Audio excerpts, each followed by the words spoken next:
Hi guys, tayo po ngayon ay mag-aayos ng bahay, maglilinis at kailangan din po magpalit ng panibagong kortina at bagong kaayusan at arrangement sa Christmas decor dahil malapit na ang Pasko. Kailangan muling gamitin naman ang mga ginamit ng nakaraang Pasko, ngunit ito ay hindi mga bago at kailangan lang i-reuse o bigyan ng panibagong arrangement at karagdagang design upang mabago naman ang tanawin o environment sa loob ng bahay para sa darating na Pasko. At syempre hindi naman natin kailangan taon-taon ay bibili tayo ng bagong gamit o mga Christmas decor, kundi kailangan lang natin taon-taon din itago ang mga Christmas decor pagkatapos gamitin at para magamit naman sa susunod na taon. At yan nga ang aming ginagawa dito sa amin taon-taon. At syempre tayo mga Katoliko o Kristiyano ay napapaisip naman tayo sa tuwing gumagawa tayo nito, lalo na kung tayo wala pang alam at tulad ng bata. Bakit nga ba tayo naglalagay ng Christmas tree? Bakit may Santa Claus? Ano ba yung mga bilog na parang may mga kandila o tinatawag na Advent wreath? Katulad din ng mga okasyon, bakit may pesta, bakit may mga Holy Week, may Easter Sunday, at ito nga, bakit may Pasko? At yan din ang madalas na itanong sa atin o tayo binabatikos ng ibang relihiyon na ang Pasko daw ay pagan mula daw sa pagano na pagdiriwang. Ngunit ito ay ating ngayong sasagutin at kailangan rin nating talakayin upang malaman natin at maunawaan natin ang origin nito. Ito nga ba ay mula sa pagano o ano ba ang pinagmula ng Pasko? Bakit tinawag si Saint Nicholas at naging Santa Claus? Ano ba ang origin nito? Bakit naging Santa Claus? Bakit ba merong balbas na mahaba ang Santa Claus? Samantala hindi naman ito ang original o tawag sa kanya. Ito ay tinatawag dati na si Saint Nicholas. At bakit ba may Christmas tree? At isa lang po yan sa mga katanungan na sasagutin natin dito sa vlog na ito. Maraming salamat po sa lahat ng patuloy na pagtangkilik. People passing, making smile after smile. Children laughing. Lumalap ka ba? The stars are brightly shining. It is the night of our dear Savior's birth. Children laughing, people passing, making smile after smile. Children laughing, people passing. Children laughing, people passing, making smile after smile. Children laughing, people passing, making smile after smile. Children laughing, people passing, making smile after smile.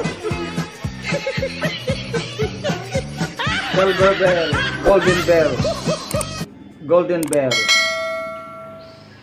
golden bells, golden bells.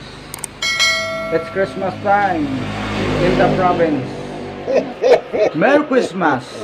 Merry Christmas. Merry Christmas.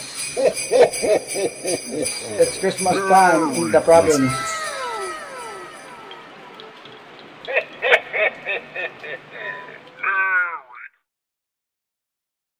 At ito naman ay ang kandila na nasa Advent wreath. Advent is the period beginning 4 Sundays before Christmas. It is the coming of Christ incarnate celebration mula sa medieval Latin word Adventus or coming o arrival o pagdating ang ibig sabihin ng Advent. At ito naman ang bambino o ang sanggol na Panginoong Hesus.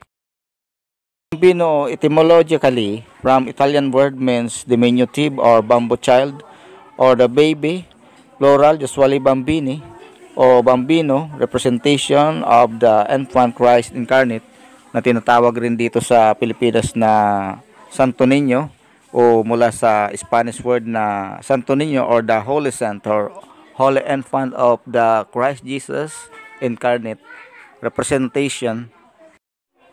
Ngunit sa Spanish, ang Santo Niño ay Holy Boy kasi ang Niño ay boy. Ngunit pwede rin naman Holy Infant Jesus, sanggol na ang Panginoong Hesus. At syempre, ang pinakamahalaga na kailangan maipakita na representation of the Christmas ay ang tinatawag na the Nativity, kung saan ang kapanganakan ng Panginoong Hesukristo na tinatawag dito sa Pilipinas na Belen. At para maunawaan natin ito kung bakit nagkakaroon tayo dito na pagdiriwang na ito at bakit naglalagay tayo ng mga Christmas decor na tulad nito, kailangan din po muna natin maunawaan ang mga origin o ang history ng mga pangyayaring ito bilang Katoliko at bilang Kristiyano na ating tatalakayin natin ngayon. At ito ay mula sa group page na tinatawag na Googleplex to the Power Katolikong Pinoy na may titulong Secularizing Catholic Holidays. Pag sinabing secularizing, ibig sabihin ang religious holiday ng mga Katoliko ay ginawang secular o parang idinikit sa mundong pagdiriwang, pinalitan ng mga Protestante, at ngayon nga ay secularized na, hindi na siya purely religious. At pinapalabas pa na ang Katoliko ang nag-secularize nito, ngunit ang totoo sa kasaysayan ay mga Protestante, lalo na sa mga makakanlurang bansa, at yan nga nangyari at itong ating tatalakayin. Halimbawa, sa aming mga Katoliko, ang November 1 ay ang aming selebrasyon ng araw ng mga santo. Ang mga santo ng banal na simbahan ay ang pinakadakilang taong namuhay sa mundo. Ang mga santo ay mga bayani ng kaharian ng Diyos, ang banal na simbahan o Holy Church.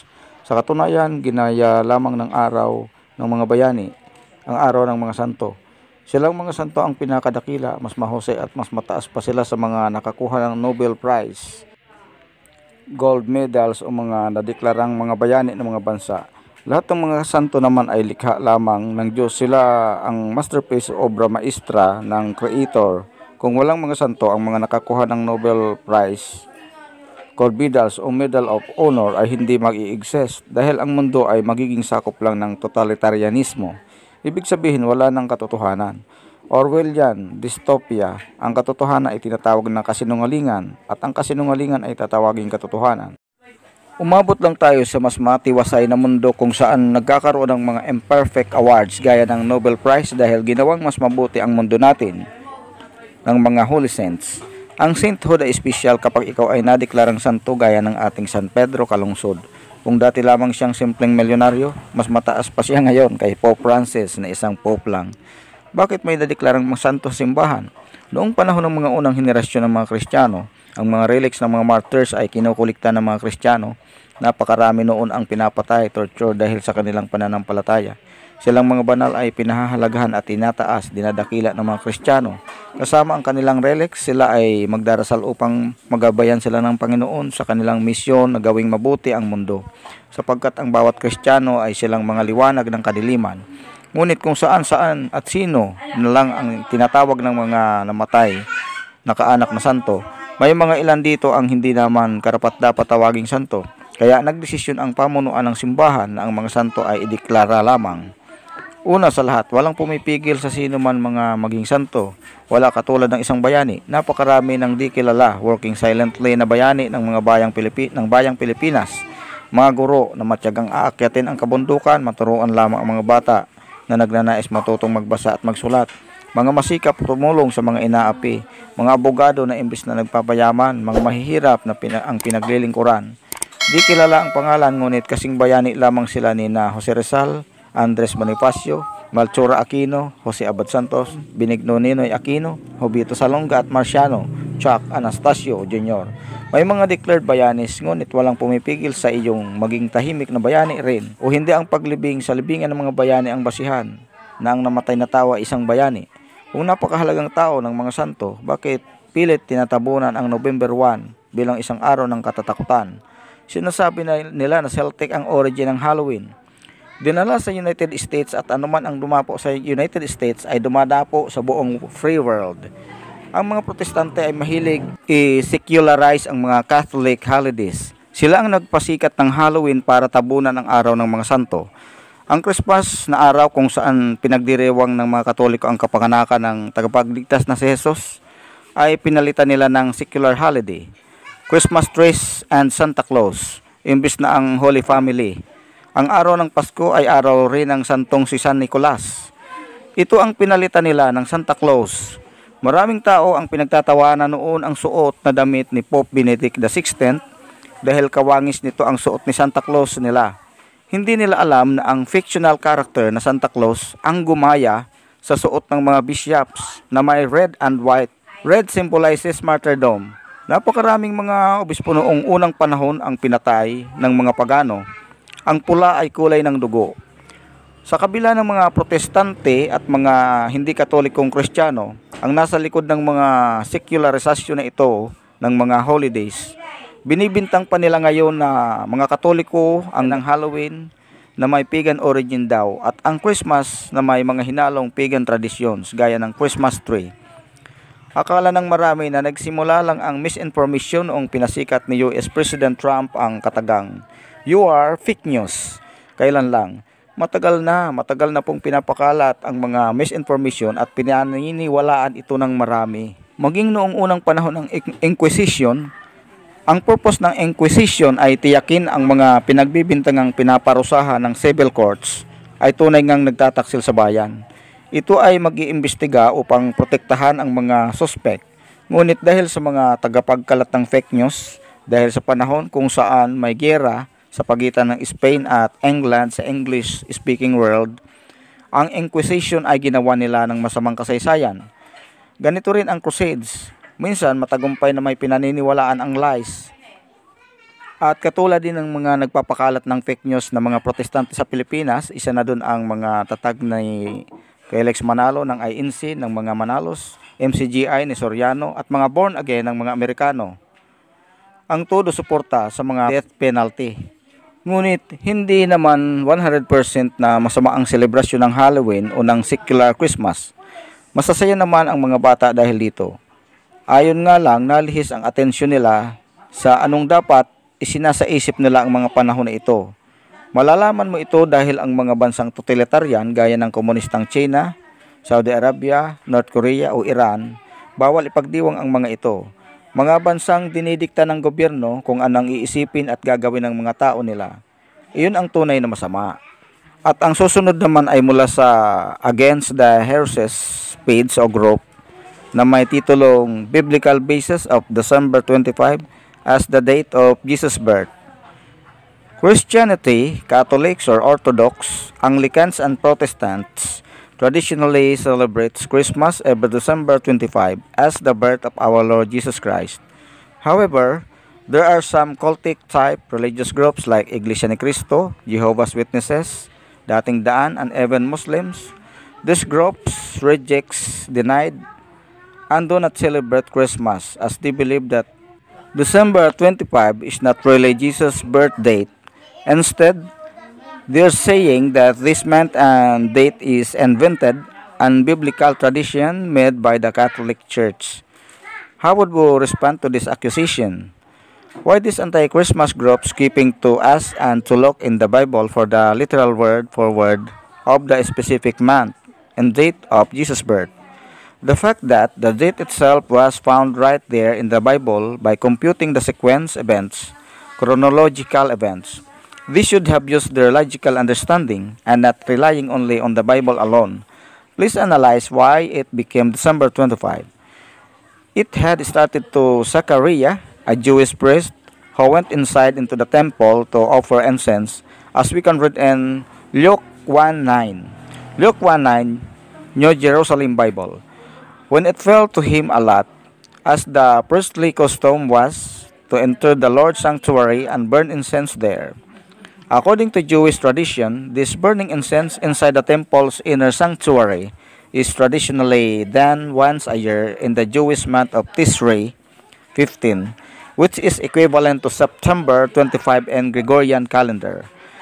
As Zechariah incensing the temple's inner sanctuary, an angel came to appear to his presence and brought a message that he will have a son to his wife Elizabeth, which named John, and that the same date in the same month of Tishrei, September 25. Zechariah's wife Elizabeth becomes pregnant, as we can read in Luke 1:11-13. Luke 1:11-13, New Jerusalem Bible, verse 11. Then there appeared to him the angel of the Lord standing on the right of the altar of incense, verse 13. But the angel said to him, Zechariah, do not be afraid, for your prayer has been heard. Your wife Elizabeth is to bear you a son, and you shall name him John. Thus after having pregnant on September 25, we should count another 6 months ahead. Why 6 months? Just because if we continue the reading until Luke 1:24 to 27 and 30 to 31, we can see that when 6 months of Elizabeth's conception is another angel has been set once again to a virgin girl, Mary, bringing her a message that she will be having a baby. Luke 1:24, 27, 30, 31, New Jerusalem Bible. Verse 24, sometime later, his wife Elizabeth conceived. For 5 months, she kept to herself, saying, 25, the Lord has done this for me, now that it has pleased him to take away the humiliation suffered in public.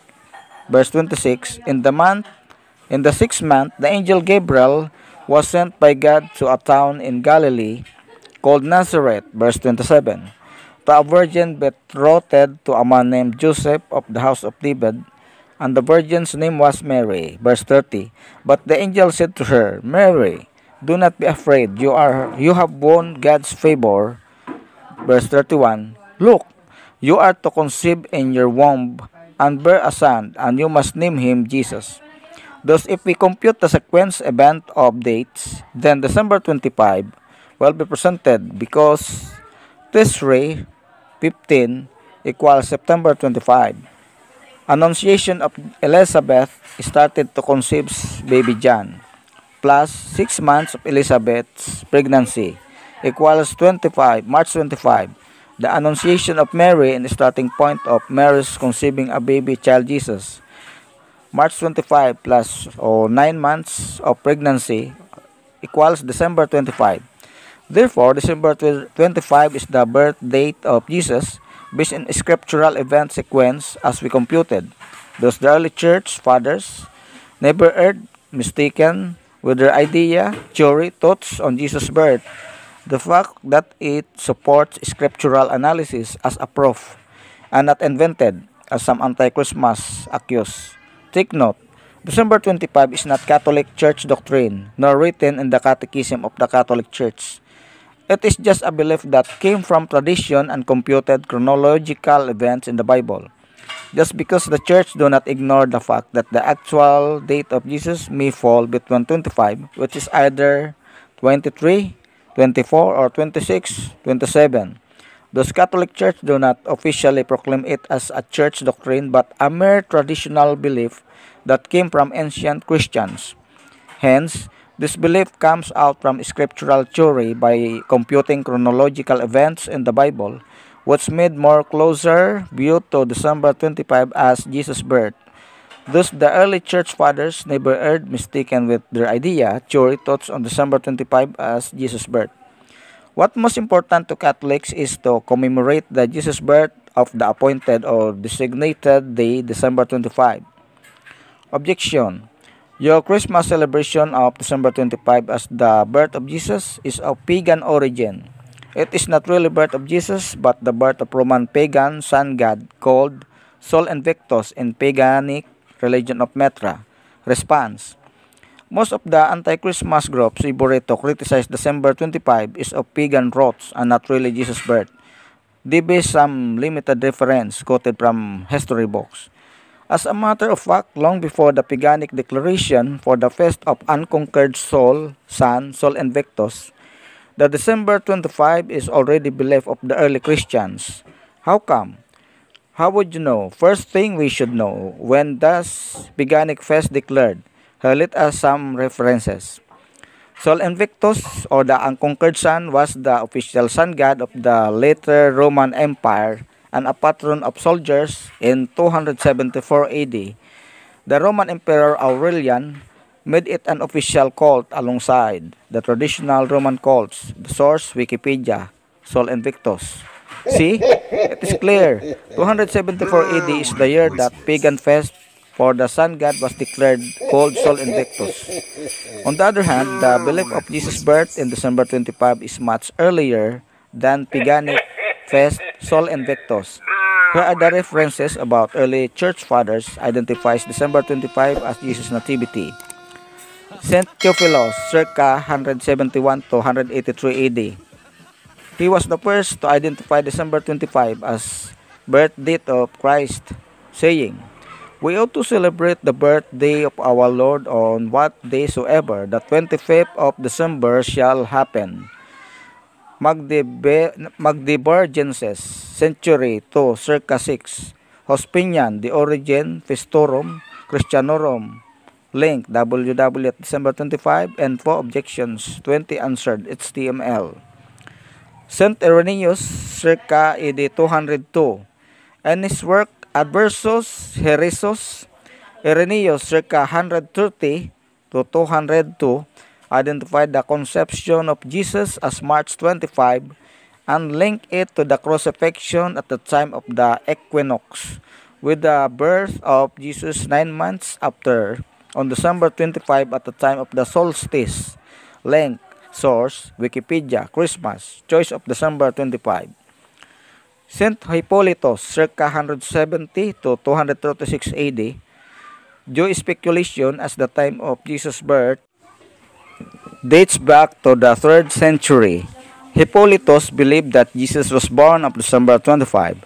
He explains in his commentary on the book of Daniel, circa AD 204, that the Lord's birth was believed to have occurred on that day. He said, "For the first advent of our Lord in the flesh, when he was born in Bethlehem, was December 25th, Wednesday, while Augustus was in his 42nd year, but from Adam 5,500 years. He suffered in the 33rd year, March 25th, Friday, the 18th year of the Tiberius Caesar, while Rufus and Rebellion were consuls." Source link http www.catholic.com blog John Sorensen. Why December 25? Apostolic Constitutions, circa AD 70, 270. The Apostolic Constitutions are a compilation whose material is derived from early sources, differing in age and different early writers during apostolic age, he said. 13. Brethren, observe the festival days and first of all birthday, which you are to celebrate on the 25th of the 9th month, after which let the Epiphany be to you the most honored, and which the Lord made to you a display of his own Godhead. Apostolic Constitutions, Book 5, Section 3, Chapter 13. Source link http www.newadvent.org Fathers 07155 HTML.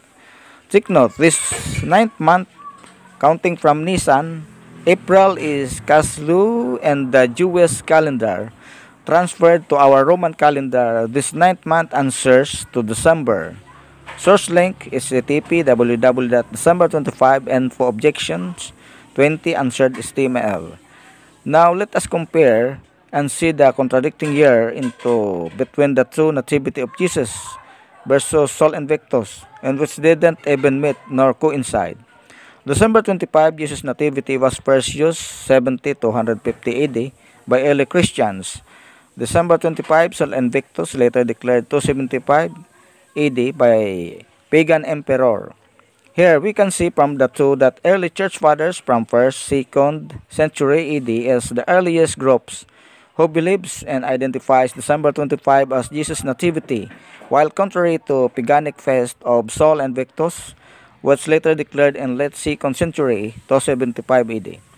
Therefore, long before the emperor's declaration of December 25 as pagan fest Sol Invictus in 274 AD, the December 25th was first identified by the early Christians as the Jesus' birth. Take note, early Christians is the people who were closest from apostles' time, thus they must know something about Jesus and apostles' life. Thus proves Christmas December 25th is definitely not rooted of paganism, but rooted from early Christian thoughts by our early church fathers, and which also supported with chronological computation from the Bible. From the group page against the heresies entitled Biblical Basis of December 25 as the date of Jesus' birth. At doon naman sa mga nagtatanong na ang Pasko daw ay pagano dahil sabi ng mga manonoligsa, ito naman ang sagot ng Defend the Catholic Faith page. Pagano nga ba ang Pasko? Madalas kasi nating naririnig sa mga hindi nating kapanalig ng mga Katoliko o sa lahat ng mga hindi naniniwala sa Pasko at sa mga hindi nagdiriwang ito na ang Pasko daw po ay pagano. Ginaya daw po nating mga Katoliko ang kaugaliang isinasagawa ng mga paganong Romano. Gumagamit sila ng mga librong Katoliko para mapatunayan ang Pasko ay galing sa pagano. Ngunit huwag po tayo agad maniniwala sa kanila, sapagkat ang Pasko ay hindi po totoong pagano, kaarawan po ito ng ating Panginoong Hesukristo. Una, karamihan sa mga Katoliko ay nag-aakalang ang December 25 talaga ang eksaktong araw ng kapanganakan ni Kristo. Ngunit ang totoo, walang sino man ang nakakaalam ng tiyak ng araw ng kapanganakan ng Panginoon. Ang Biblia ay tahimik sa isyong iyan, walang date sa Biblia, lalong walang December 25. Ganun pa man, di imposible na may date talaga yon at walang sino man ang nakakaalam ng eksakto. Subalit may paliwanag ang Katoliko kung bakit December 25 ang naging petsa ng kaarawan ng Panginoong Hesus na napatotohanan gamit ang Biblia. Pero bago dyan, alam nyo ba na hindi sineselebrate ng mga apostol ang kaarawan ng Panginoong dati? Ngunit noon pa man, after namatay at umakyat sa langit si Jesus ay madalas kinakanta ng mga sinaunang simbahan ang mga kantang nagpapahiwatig patungkol sa pagbibigay ng Diyos Ama sa kanyang anak at pagbabahagi ng Diyos Anak ng kanyang sarili para sa lahat. Pero walang petsa, walang December 25. Ganun pa man, ang pagbabalik tanaw sa araw na ipinagkaloob ng Diyos Ama, ang grasya ay sobrang mahalaga. Kahit na hindi ginawa ng mga apostol ang birthday celebration, ay hindi na natin pwedeng gawin ang pag-celebrate. Kasi kung pagpipilitan natin ang pag-celebrate sa birthday ng Panginoon ay masama, dapat hindi na rin tayo mag-celebrate ng ating mga born day o birthday. Kasi hindi naman ginagawa ng mga apostol ang pag-celebrate ng birthday. Baka kasi yun ay yung hindi natin alam. Malay natin ginagawa yun nila, ngunit hindi lang nakasulat sa Biblia. Kung ganun, hindi dapat sineselebrate ni Manalo, ni Kibuloy, etc. ang kanilang kaarawan. Dapat kinalimutan na nila ang araw ng kanilang kapanganakan. At walang halaga yun, ngunit hindi. May patarpulin pa, 2 times pa, at may party-party pa. Sa makatwid, walang masama sa pag-aalala ng araw ng kapanganakan ng sino man dito sa mundo, kahit tayo mahalaga sa atin ang araw ng kapanganakan natin. At yan ang isang identity na alam ata ng lahat ng may tao bang hindi niya alam kung kailan birthday niya. Kung meron man, tiyak na gustong-gusto niyang malaman kung kailan. Gaya na ngayon, karamihan sa atin pinaghahandaan talaga ang kanilang mga birthday. Gumagastos ng malaki, nagpapakain, yung iba nalulungkot pag walang handa. Ngayon, may nakasulat ba sa Biblia na gawain ganyan? May inuutos ba ang Diyos na ganyan na gawin nyo mag-birthday ninyo? Hindi ba wala? So, ibig sabihin, hindi porket hindi nakasulat at hindi porket hindi inutos ay mali na at hindi na dapat gawin. Hindi naman siguro galit ang Diyos na gawin ganyan, di ba? Ang pag-aalala at pagdiriwang ng kaarawan ay mahalaga ba yon? Kung sa aking kaarawan lang, sagot, oo, importanteng araw siya for me at alam kong mahalaga din sa inyo yan. Si Jesus ay ipinanganak sa araw ng walang sino mang nakakaalam gaya ng pag-aalala natin sa ating mga kaarawan. Wala naman sigurong masama kung isagawa ang pag-aalala ng araw na isinilang ang Lamb of God na magliligtas sa sangkatauhan. Yung nga lang, walang nakakaalam kung kailan talaga at yan ang madalas tinutuligsa ng mga anti-Christmas. Wala daw December 25. Bakit kaya daw 25 nagsiselebrate? Ngunit mahalaga pa ba yun? Kailangan nakasulat muna talaga sa Biblia. Hindi nga nakasulat sa Biblia, iniutos ng Diyos na gumawa ng Biblia, mali pa ang simbahan ang simbahan ang nagbuo ng Biblia at hindi naman iniutos ng Diyos na gawin ang Biblia. Kasi ang totoo niyan, wala naman talagang December 25 sa Biblia, walang calendar noon. Kung bakit December 25 ay may mahabang paliwanag. Ang Christmas ay galing sa Latin na Christus Masses o Christus Mass, na ibig sabihin Mass of Christ o Christ Mass. Ang Pasko naman na siyang ginagamit natin, mga Pilipino, ay Paskwa na galing sa salitang Kastila. Ganun pa man, hindi si pangalan ang mahalaga. Si Santa Claus naman ay galing sa pangalan ni Saint Nicholas sapagkat ang diwa ng Pasko ay pagbibigayan. Mahilig mamigay ng gift si Saint Nicholas sa mga bata, kaya naging tanyag ang kanyang pangalan. Ang reindeer at pagdaan ng Santa Claus sa chimney ay imahinasyon na ng mga tao.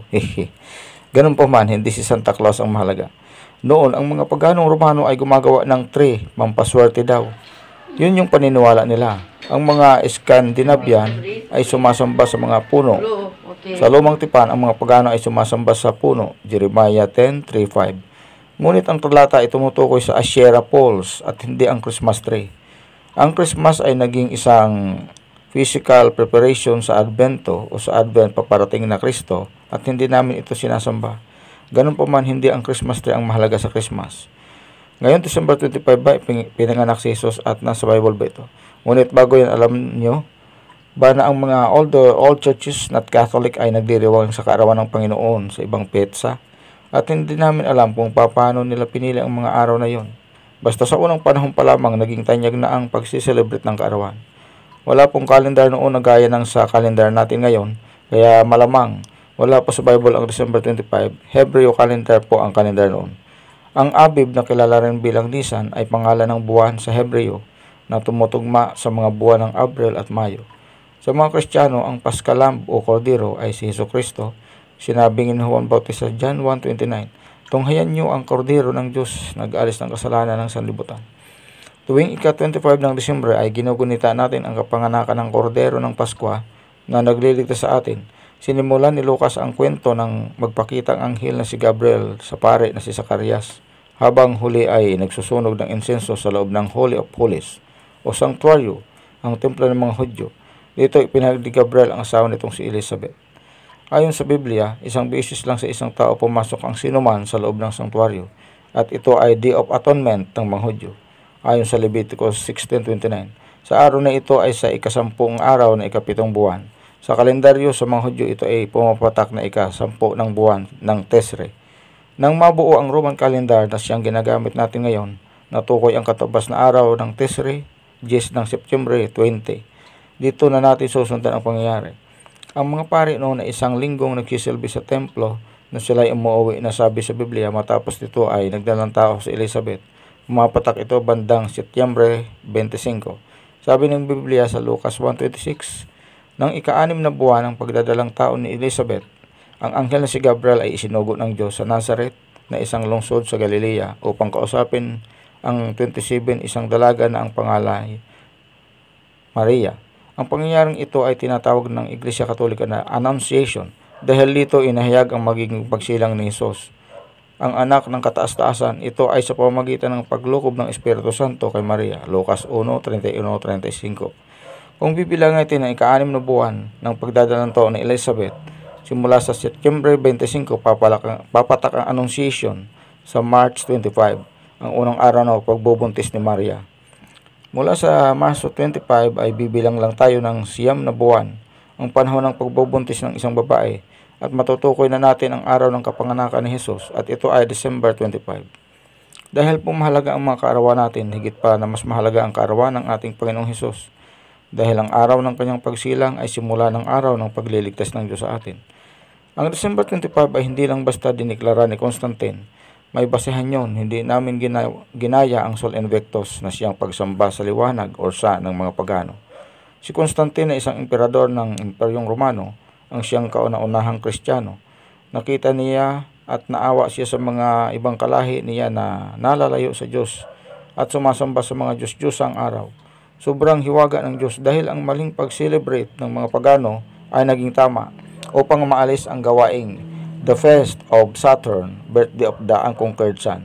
Sa pag-celebrate nila, pagano ay may mga pag-inuman at pagsasalo-salo at exchange gifts ginagawa nila. Kaya kung papansinin natin, parang magkapareha sa Paskong ginagawa naming mga Katoliko. Ngunit iba at baliktad sa pananampalatayang meron kaming mga Kristiyano.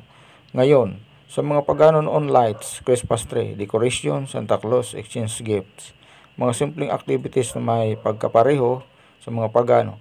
Ngunit hindi naman ang mga yan ang diwa ng pag-aalala at pagdiriwang namin, kundi yung mismong ipinagdiriwang.